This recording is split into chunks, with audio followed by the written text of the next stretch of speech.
నిజ నిర్ధారణకు అంతిమ నిర్ణయం DNA టెస్ట్.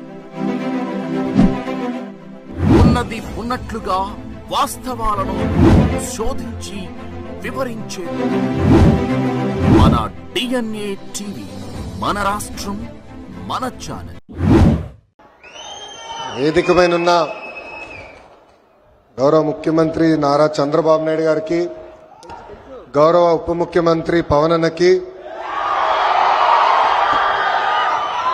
బీజేపీ రాష్ట్ర అధ్యక్షులు మాధవ్ గారికి, రవాణా శాఖ మార్చులు రాంప్రసాద్ రెడ్డి గారికి, సత్యకుమార్ యాదవ్ గారికి, వేదిక మీద ఎమ్మెల్యేలు ఎంపీలకి, ప్రత్యేకంగా ఈ సమావేశానికి విచ్చేసిన మా ఆటో డ్రైవర్లందరికీ పేరు పేరున నా హృదయపూర్వక నమస్కారాలు.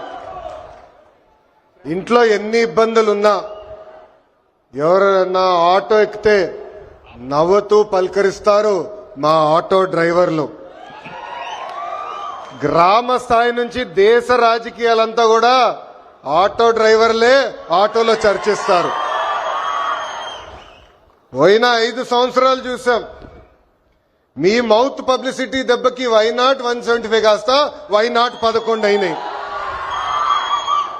విశ్వవిఖ్యాత నట సార్వభౌమ స్వర్గశ్రీ నందమూరి తారక రామారావు గారు కూడా డ్రైవర్ గా నటించిన సినిమా డ్రైవర్ రాముడు. మీ అందరి బాలయ్య నా ఒక్కడికే ముద్దల మావయ్య అయినా బాలయ్య బాబు గారు డ్రైవర్ గా నటించిన సినిమా లారీ డ్రైవర్.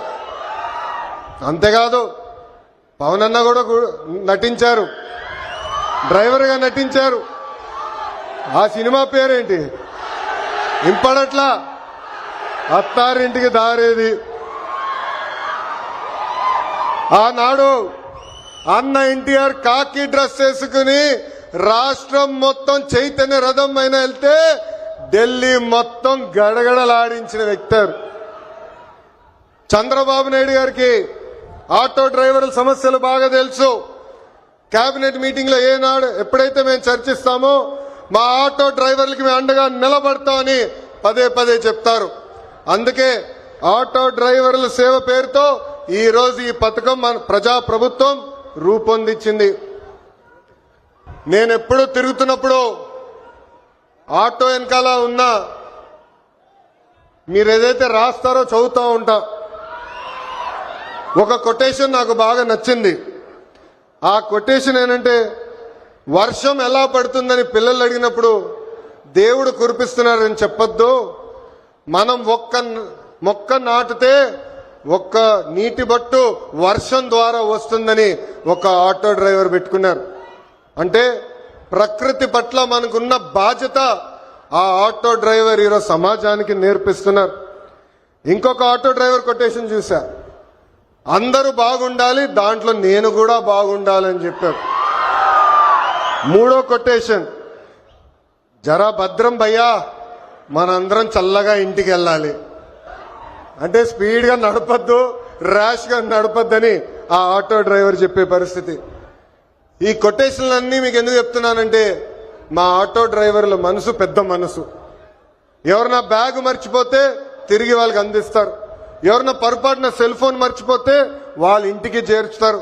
అంతేకాదు విలువైన వస్త్రాలు దొరికితే ఏకంగా మా పోలీస్ సోదరులు దగ్గరికెళ్ళి డబ్బులో లేని వస్త్రాలు దొరికినాయి, ఇది మీరు జాగ్రత్త వాళ్ళకి చేర్చాలని చెప్పే పెద్ద మనసు ఉన్న వ్యక్తులు మా ఆటో డ్రైవర్లు. ఆటో వెనుక నవ్వు తెప్పించే కొటేషన్లు కూడా ఉన్నాయి స్వామి. అప్పు చేసి కొన్నాను, నన్ను చూసి ఏడవద్దు అని చూసావిడు. అప్పు చేసి కొన్నాను, నన్ను చూసి ఏడవద్దు. ఇంకోటి, హాయ్ అని ఆశ పెంచొద్దు, బాయ్ అని బాధ పెట్టద్దు. అంటే ఎప్పుడు ఆటో వెనకాల బండి ఉంటే నవ్వుతూ ఉంటాం. సమాజం పట్ల మాకున్న బాధ్యత తెలుస్తుంది. ఎన్ని సమస్యలున్నా, ఎన్ని ఇబ్బందులున్నా నవ్వుతూ ఆదరిస్తారు మా ఆటో డ్రైవర్లు.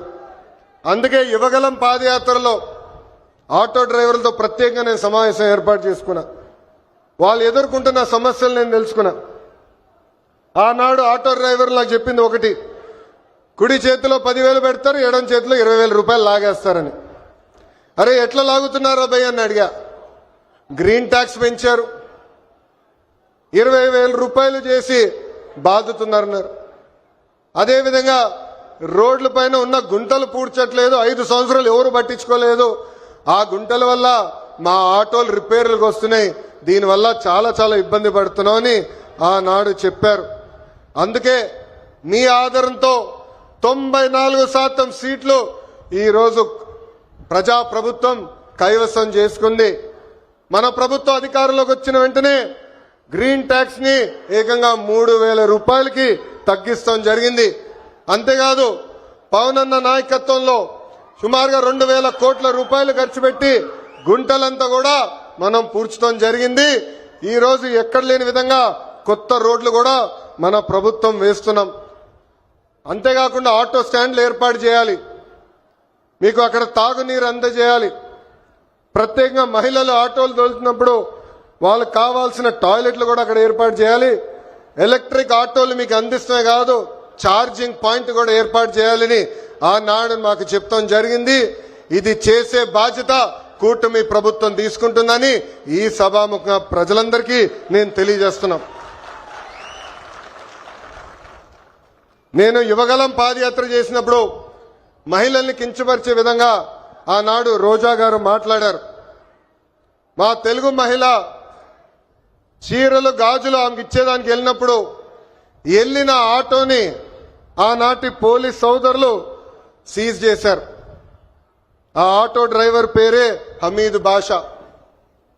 పాపం ఈ ఆటో పైన ఆయనే కాదు, ఆయన కుటుంబంలో ఉన్న 5గురు ఆధారపడి ఉంటారు.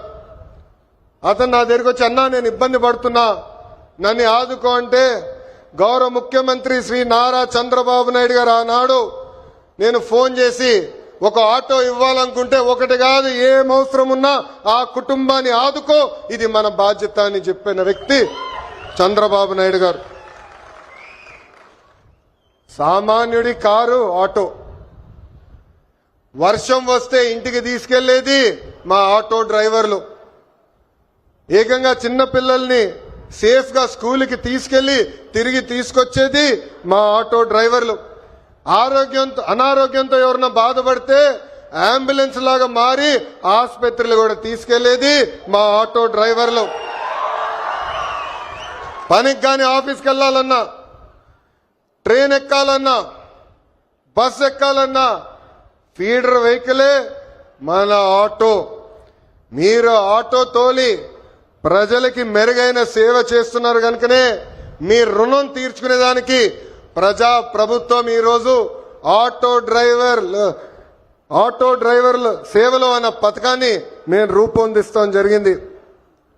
కార్మికులు డ్రైవర్లు తమ వాహనాలు పూజలు చేసుకుంటారు దసరా పండగప్పుడు. దసరా పండగ అయిన కరెక్ట్ గా 3 రోజుల్లోనే ఈ రోజు ఆటో డ్రైవర్ల అకౌంట్ లో 15,000 రూపాయలు ప్రజా ప్రభుత్వం అందజేయబోతుంది. సుమారుగా 3 లక్షల మంది డ్రైవర్లకి ఈ కార్యక్రమం వర్తిస్తుంది. అందుకే నేను ఇక్కడున్నా మిమ్మల్ని అందరిని ఒకటే కోరుతున్నా, మన వృత్తిలో డబ్బులు ఖర్చు పెట్టాలి, మెరుగైన సర్వీస్ అందజేయాలి. అప్పుడే మనకు కూడా అద్భుతమైన మార్కెట్ వస్తుంది. ఆవకాయ పట్టాలన్నా, అంతరిక్షానికి వెళ్లాలన్నా, ఆటో అద్భుతంగా తోలాలన్నా మా మహిళలే చేయగలుగుతారు. నేను ఇక్కడికి వచ్చినప్పుడు ఏకంగా స్వర్ణలత గారు నన్ను నడిపారు. ఆమె ఇంట్లో పడుతున్న కష్టాలు నేను నేరుగా తెలుసుకునేదానికి అద్భుతమైన అవకాశం వచ్చింది. ఇక్కడ ఉన్న మగవాళ్ళ కన్నా మా అక్కనే అద్భుతంగా నడిపింది. ఈరోజు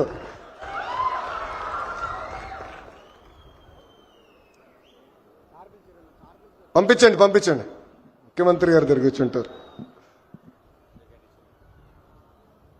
స్వర్ణలత గారు ఆటో తోలుతూ కుటుంబం మొత్తం పోషిస్తున్నారు. ఇంట్లో ఆమె భర్త కూడా అద్భుతంగా సహకరిస్తున్నారు. ఇద్దరు కలిసికట్టుగా పనిచేసి ఈ రోజు ఆ కుటుంబాన్ని ముందలు తీసుకెళ్తున్నారు. తల్లి నాకు చెప్పింది, తల్లికి వందనం అందింది, ఉచితంగా గ్యాస్ సిలిండర్లు ఏదైతే దీపం పథకం కింద ఇస్తున్నామో అది కూడా అందింది. అంతేకాదు ఇంట్లో ఉన్న పెద్దమ్మ అత్తగారి కూడా ప్రజా ప్రభుత్వం ఈ రోజు పెన్షన్ కూడా ఇస్తాం జరుగుతుంది. అందుకే ఈ సభాముఖంగా ఇక్కడ ఉన్న మగవాళ్ళందరూ నేను కోరుతున్నా, ప్రత్యేకంగా ఆటో డ్రైవర్లను కూడా కోరుతున్నా, మహిళల్ని మనం గౌరవించాలి. తెలుగు వాడక భాషల్లో మహిళల్ని కించపరిచే విధంగా కొన్ని పదాలు వాడతాం. గాజులు తొడుక్కున్నావా, చీర కట్టుకున్నావా, అమ్మాయిలాగా ఏడవద్దని. దీనికి ఫుల్ స్టాప్ పెట్టాలి. ఇది మనం వాడకూడదు. ఈరోజు ఆంధ్ర రాష్ట్రంలో ప్రతి ఆటో డ్రైవర్ నేను కోరుతున్నా, ప్రజల్లో చైతన్యం తీసుకొచ్చే శక్తి మీలో ఉంది. మీరు ఏదైతే ఒక్క విషయం తలుచుకుంటే అది సాధించే శక్తి మీలో ఉంది. అందుకే మహిళల్ని గౌరవించాలనేది పదే పదే ఎవరైతే మీ ఆటో ఎక్కుతారో వాళ్ళకి తెలియజేయాలని ఈ సభాముఖంగా మిమ్మల్ని అందరినీ నేను కోరుకుంటూ, మా పైన ఒక పవిత్రమైన బాధ్యత మీరు పెట్టారు. గత పాలకులు మీటింగ్ జరిగితే మీరందరూ చూసేవారు, పరదాలు కట్టేవారు, బ్యారికేడ్లు పెట్టేవారు. కానీ ఈరోజు గౌరవ ముఖ్యమంత్రి గారు కానివ్వండి, ఉప ముఖ్యమంత్రి గారు కానివ్వండి, ఒక సామాన్య వ్యక్తిగా మీ ముందల నుంచుంటున్నారు. మీ రుణం తీర్చుకుంటామే మా లక్ష్యం. అహర్నిశలు కష్టపడతాం. ఎన్ని ఆర్థిక ఇబ్బందులున్నా ఇచ్చిన ప్రతి హామీ నిలబెట్టుకునే బాధ్యత ప్రజా ప్రభుత్వం తీసుకుంటుంది. ఈ రోజు ఆంధ్ర రాష్ట్రంలో డబుల్ ఇంజిన్ సర్కార్ ఉంది. కేంద్రంలో గౌరవ ప్రధానమంత్రి నరేంద్ర మోడీ గారు, రాష్ట్రంలో గౌరవ ముఖ్యమంత్రి చంద్రబాబు నాయుడు గారు. ఈ డబుల్ ఇంజిన్ సర్కార్ అద్భుతంగా నడుస్తుంది కనుకనే మన ఎన్ని ఆర్థిక ఇబ్బందులున్నా ఇచ్చిన ప్రతి హామీ, సంక్షేమ కార్యక్రమాలు మనం నిలబెట్టుకోగలుగుతున్నామని ఈ సభాముఖంగా తెలుపుకుంటూ, మళ్ళీ వస్తాం, అద్భుతమైన కార్యక్రమాలు చేస్తాం. మీ పిల్లల భవిష్యత్తు చూసుకునే బాధ్యత ప్రజా ప్రభుత్వం తీసుకుంటుందని ఈ సభాముఖం మీ అందరికి హామీ ఇస్తూ, నాకు ఇంత అద్భుతమైన అవకాశం ఇచ్చిన మా ఆటో డ్రైవర్లందరికీ పేరు పేరున నా హృదయపూర్వక నమస్కారాలు తెలుపుకుంటూ మీ అందరి దగ్గర నుంచి సెలవు తీసుకుంటున్నాం. చంద్రబాబు నాయుడు గారి నాయకత్వం, చంద్రబాబు నాయుడు గారి నాయకత్వం, పవన్ అన్న నాయకత్వం, పవన్ అన్న నాయకత్వం.